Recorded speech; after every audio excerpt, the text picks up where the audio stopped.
Virusnya wanita biasanya dilambangkan sebagai makhluk yang halus, lembut, dan lemah, sehingga harus dilindungi kaum Adam. Namun di balik sifat alaminya itu ada sifat tangguh yang dimiliki wanita yang bisa disandingkan dengan ketangguhan pria.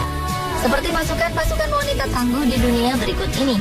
Walau mereka wanita, tapi kaum pria sepertinya harus berhati-hati saat berurusan dengan mereka jika tidak mau terluka. Bagaimana kekuatan pasukan wanita tangguh ini? Dan sehebat apa mereka? Berikut perbandingannya.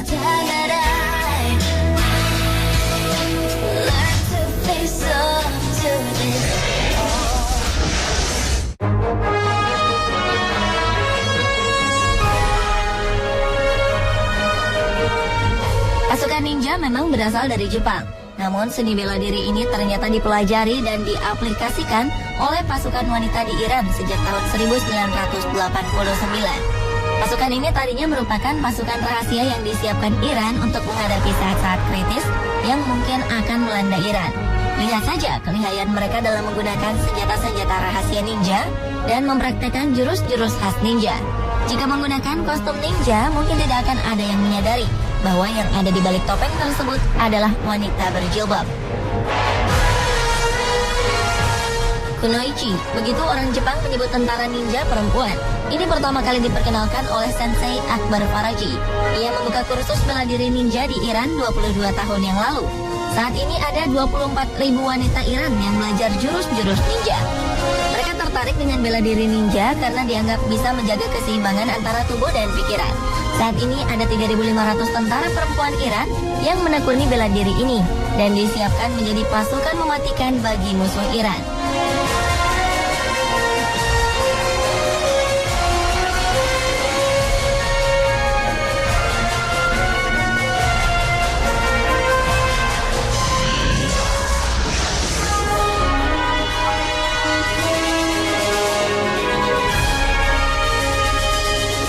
Sejak perang saudara di Suriah pecah, kehidupan wanita di negara ini banyak berubah.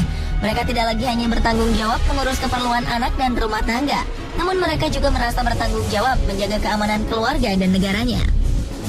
Salah satu kota di Suriah yang bernama Aleppo misalnya, ada sebuah unit tempur yang seluruh anggotanya adalah perempuan. Kalau pasukan ninja wanita di Iran masih dipersiapkan menjadi tentara garis depan, pasukan ini sudah berada di garis depan untuk berperang. Katiba atau batalion yang beranggotakan 150 orang ini bertempur bersama pasukan pembebasan Suriah untuk menghadapi pasukan pemerintah di jalanan kota. Unit batalion ini dinamakan Batalion Martir Rokan. Ini merupakan pasukan wanita pertama yang dibentuk di Suriah. Sebelumnya wanita memang terlibat dalam perjuangan di Suriah, namun hanya sebatas mengirimkan senjata dan logistik bagi pasukan pemberontak. Perempuan biasanya tidak akan diperiksa oleh petugas di pos-pos keamanan.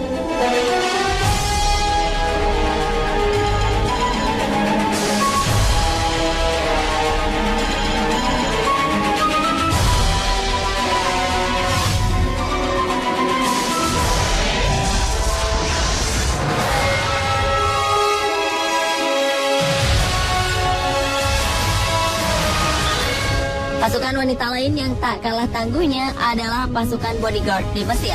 Kemampuan mereka bertarung tidak boleh diremehkan. Selain bertarung, wanita-wanita ini juga dilatih untuk mengintai dan memperkirakan keadaan bahaya yang mungkin akan terjadi. Tugas utama pasukan bodyguard Mesir ini adalah mendampingi klien perempuan kaum jaksat di Mesir. Mesir merupakan salah satu negara Islam yang sangat konservatif. Wanita tidak boleh bersentuhan atau berhadapan langsung dengan pria yang bukan keluarganya. Karena itu, bodyguard wanita sangat diperlukan untuk melindungi kaum wanita di sana. Selain itu, wanita juga sangat mudah untuk menyamar sebagai warga biasa. Meskipun tangguh, wanita-wanita ini masih memiliki sifat naturalnya. Selain melindungi, tidak jarang dari antara mereka diperintah untuk menjaga dan merawat anak-anak lainnya.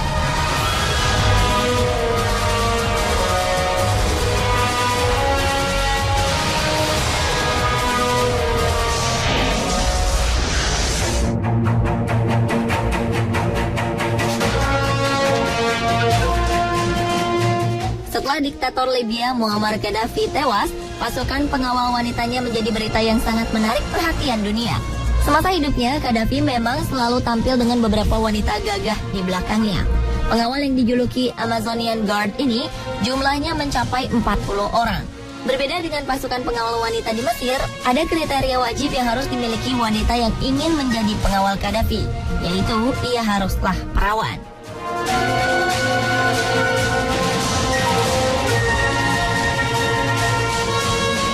Gaddafi memilih wanita perawan menjadi bodyguardnya karena dianggap lebih peka terhadap keadaan bahaya yang mengancam keselamatannya. Selain perawan, wanita-wanita ini juga akan dibuat mandul agar bisa fokus dengan tugasnya. Sebelum menjadi pengawal resmi, para wanita polos ini akan dilatih keras sehingga memiliki fisik yang tangguh, kemampuan bertarung yang kuat, dan penggunaan beberapa senjata mematikan. Bayangkan saja, seorang pengawal wanita Gaddafi mampu mengalahkan seorang pria bertubuh besar dan ahli bela diri hanya dalam hitungan detik.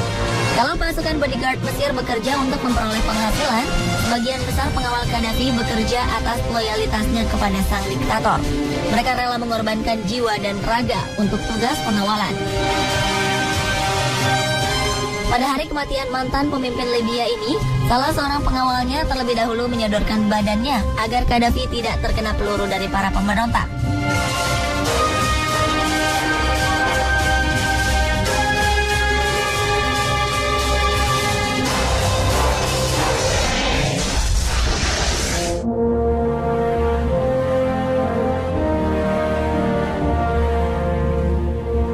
Selain Libya, Palestina juga memiliki pasukan pengawal presiden berjenis kelamin perempuan. Ada 22 orang perempuan yang menjadi anggota komando pasukan penjaga presiden Palestina. Namun mereka merupakan bagian dari pasukan elit pengawal presiden yang selebihnya beranggotakan pria. Wanita-wanita tangguh ini direkrut dari sebuah akademi kepolisian dan akan dilatih lagi sehingga keterampilan mereka di bidang pengawalan semakin terasah. Pasukan ini dibentuk saat masa pemerintahan mantan pemimpin Palestina Yasir Arafat. Namun pada saat itu tugas mereka tumpang tindih. Selain menjaga keamanan, mereka juga melaksanakan tugas-tugas administrasi. Kalau bodyguard Gaddafi hanya mengawal satu orang saja, pasukan pengawal presiden Palestina ini juga bertugas mengawal pemimpin-pemimpin dunia yang sedang berkunjung di Palestina.